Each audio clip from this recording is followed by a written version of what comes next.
રાજકોટનું સણોસરા ગામ કે જ્યાં તાલુકા પંચાયતના પ્રમુખ ઉપર હુમલાની ઘટના બની છે। તાલુકા પંચાયતના પ્રમુખ ચેતન કથિરિયા પર હુમલો થયો। ગ્રામ પંચાયતના દ્વાર પાસે ચેતન કથિરિયા પર હુમલાની ઘટના બની। સણોસરા ગામના ઇલિયાસ શેરસિયા પર હુમલાનો આરોપ છે।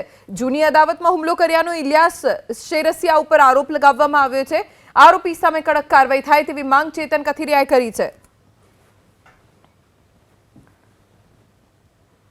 कार्यक्रम पूरो करीने अमे घर तरफ जता होय बाइकनी पाछळ बैठेल तो ईसम बाइक रोड पर राखी अने मारी उपर लोखंडना पाइप वडे सीधो हुमलो करवा आवेल जे असामाजिक तत्व होय अने अमारा आखा गामने बांधमां लेतो ने वारंवार आखो दिवस गाममां दारू पीने सींग सपाटा करवाना बधाने हैरान करवाना अने बाइक उपर धोका राखी अने छरी धाका भेगा राखवाना एनु इलियास रहीमभाई शेरसिया नाम छे अने असामाजिक तत्व छे अने वारंवार आखा गामने बांधमां लीए छे अने कोई समाजमां बधाने दबे छे अने बधाने हैरान करे छे। कोई आने असामाजिक तत्वना हिसाबे कोई एनी सामे फरियाद करतुं नथी।